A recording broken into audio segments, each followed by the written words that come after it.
তো এখন দেখো ড্রায়ার মেশিন কি ড্রায়ার, ড্রায়ার মানে কি শুকানো, ড্রায়ার মানে শুকানো, মানে কীভাবে শুকাই বলো তো? আমরা রোদ দিই না, রোদে কি রোদ থেকে কাপড় তাপ পায়, তাপ পেয়ে কাপড়টা শুকায়, তাই না? তো এই যে ড্রায়ার মেশিন, পুরাটুকু ড্রায়ার মেশিন, ড্রায়ার মেশিন দেখো অনেকগুলো থাকে, অনেকগুলো চেম্বার থাকে। এই যে ভাগ ভাগ করে দেখতেছে, এটা একটা চেম্বার, এই ভাগ ভাগ করে দেখতেছে না, লাইনটা আনো, এটা আরেকটা চেম্বার, এটা আরেকটা চেম্বার, খেয়াল করে হ্যাঁ।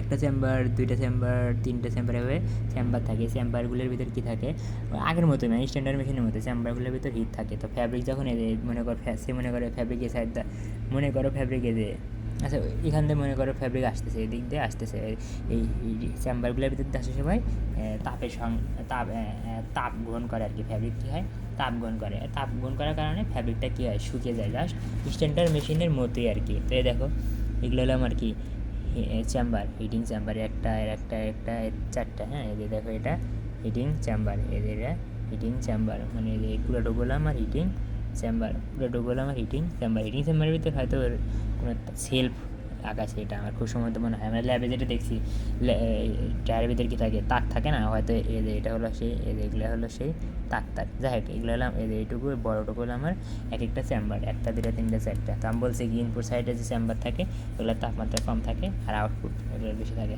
এই তো আশা করি পারবা।